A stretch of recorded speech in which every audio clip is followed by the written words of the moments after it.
Hi everyone, bonjour tout le monde. Jason and Nick here from MTL Bass Pros. Like we mentioned earlier on our Twitter post, Facebook, and as well in our previous videos, we're getting prepared for our finally our first tournament of Renegade this year.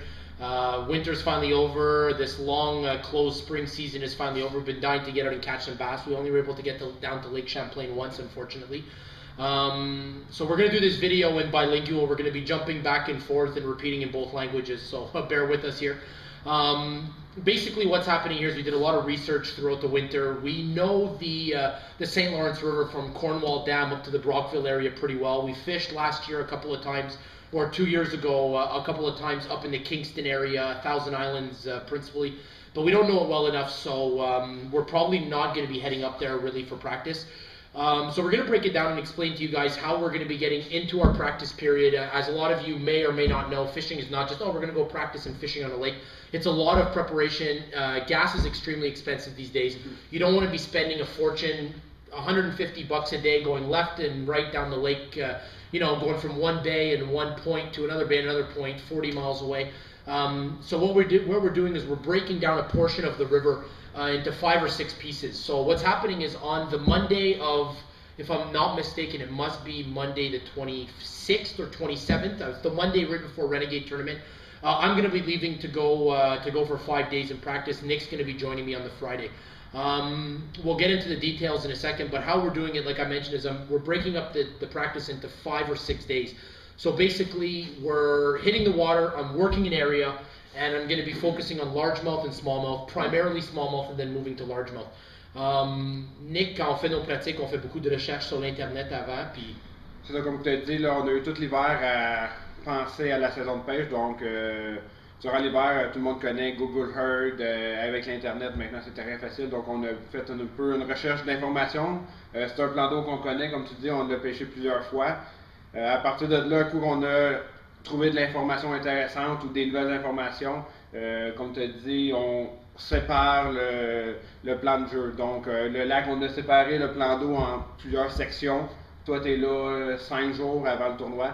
Donc à chaque journée, tu vas savoir quoi faire pour pas comme dévier, comme tu disais. Donc si tu as une journée prévue pour la smallmouth, la chienne petite bouche, tu focuses sur la chienne petite bouche, même si tu vois un beau secteur pour la largemouth, tu la gardes. Parce que si tu commences à dévier de ton plan de jeu, c'est là que ça coûte cher en gaz, beaucoup de déplacements inutiles, puis tu perds beaucoup de temps parce que change de camp, change ci, donc tu... Puis la météo aussi, c'est très important, exact, parce que c'est un gros plan d'eau, puis s'il y a bien du vent, ça peut être assez méchant. Ça peut être des journées que tu vas à l'intérieur de certaines îles. On est quand même dans le fleuve, il y a des milliers d'îles. Puis il y a des fonds de baie. Alors tu peux conserver, si tu sais ton mardi puis ton mercredi, il va y avoir beaucoup de vent. Tu peux les garder pour aller pêcher la chigan en grande bouche dans les fonds des baies, ou tu peux aller focuser pour la chigan en petite bouche à l'intérieur. Le plus important, c'est vraiment de mettre un plan de jeu sur papier, puis de ne pas dévier de ça. Puis par la suite...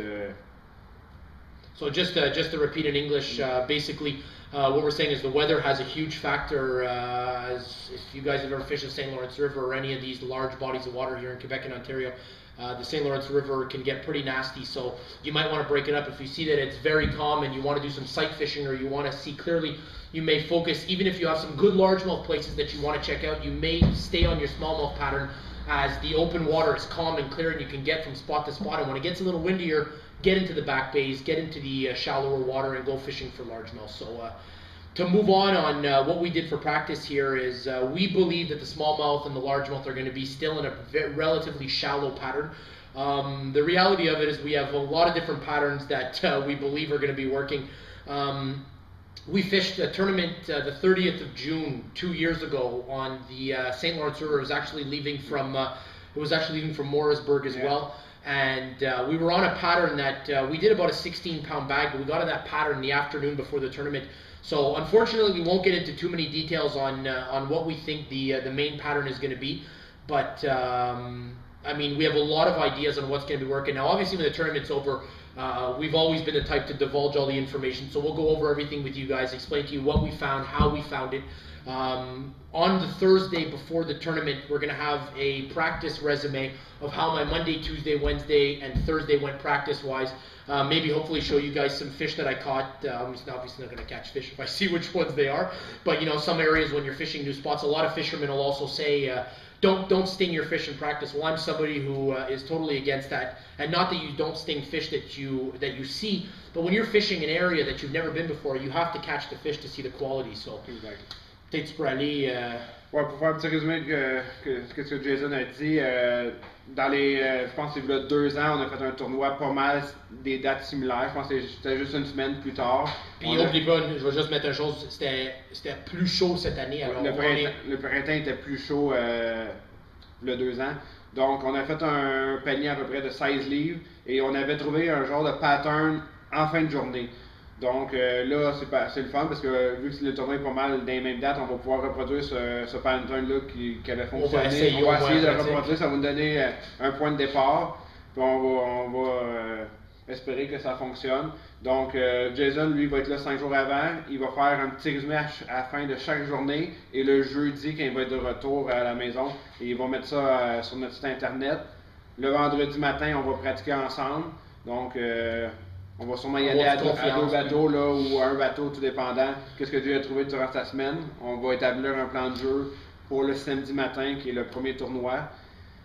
Et on va voir que ça va donner. So, to finish this off, basically we'll explain to you guys what we want our tournament pattern to be. We never know what it's going to be. I mean, if any of you guys fish tournaments, you know that you can dream for any form of pattern before a tournament, but if that's not what happens, I mean, you can't stick to that to the end.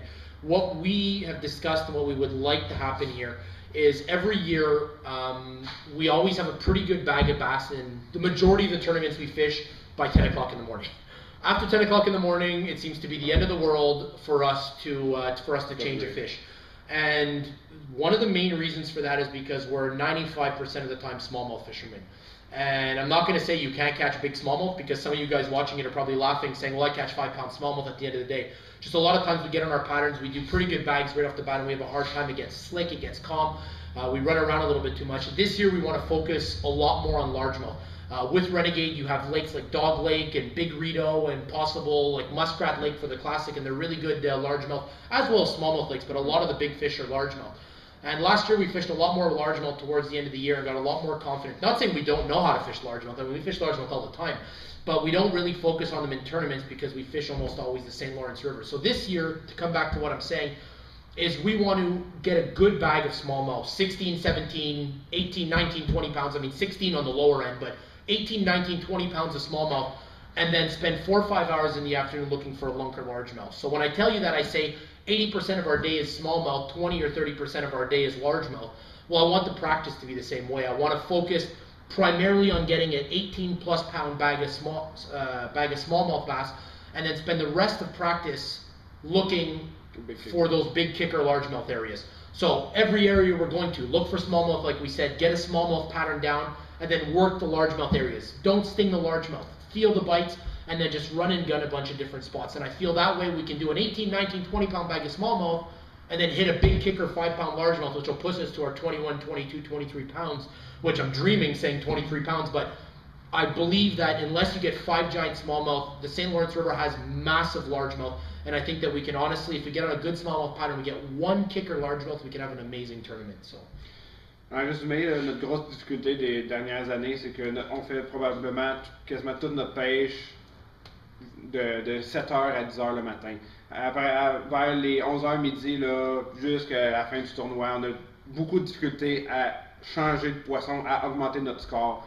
Donc ça, la cause principale de ça, c'est parce qu'on pêche principalement la chigane petite bouche. Tous nos beaux poissons, on les fait le matin, puis on n'a rien pour améliorer. Une grosse smallmouth donc, pendant la journée. Depuis la fin de l'année passée, on se concentre plus à la chigane grande bouche. Donc là, notre but, principalement, à chaque tournoi, ça va être de faire un bon début à la chigane petite bouche, un 15, 16, 17 livres. Si c'est plus, c'est plus. Puis se garder de midi à 3h, 4h de l'après-midi, la chance de pogner un gros largemouth, un gros lunker. Donc la chigane, au moins, même si le gros soleil est sorti, on peut aller nimber, on peut flipper des mattes, il y a plus de... Des arbres, des... Exactement, il y a plus... on a plus de chances d'augmenter notre poids avec une grosse largemouth. Donc on va l'appliquer sur le premier tournoi. C'est sûr qu'on commence à la chigane petite bouche. Mais on va se garder, même Jay va pratiquer quelques journées pour trouver des bons secteurs pour bien pêcher. Pour avoir la bien chance couper. de pogner une grosse largemouth. Avoir la chance, puis... Tu sais jamais si on peut la trouver fin, 23 livres de smallmouth, on n'aurait pas besoin d'un gros largemouth. Mais c'est l'idéal. on va essayer alors pour to finish it off, everybody. This is, I know that the videos have been a little slow on the website. Obviously, you know, you can't be out fishing. We're trying to get the boats ready. As you can see, we have the boats here, both of them in the shop. I finally just got the keel guard in. My trailer's been fully redone.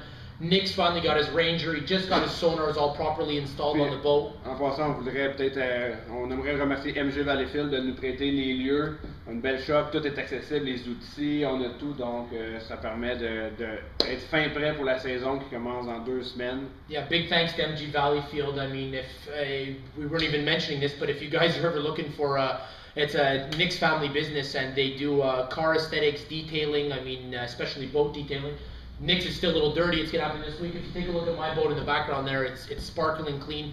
The mags are shined. Everything's ready to go. But they also are a truck dealership. So if anybody out there, I know Nick's family, especially in the fishing industry, if anybody's looking for a truck at a really good deal, practically new, used vehicles, you can't go wrong. So stay tuned. There's going to be a lot of videos coming up on the websites. It's going to be pretty much every 2-3 days now. There's going to be videos. So keep checking it out, and let's hope the first tournament takes off with a bang.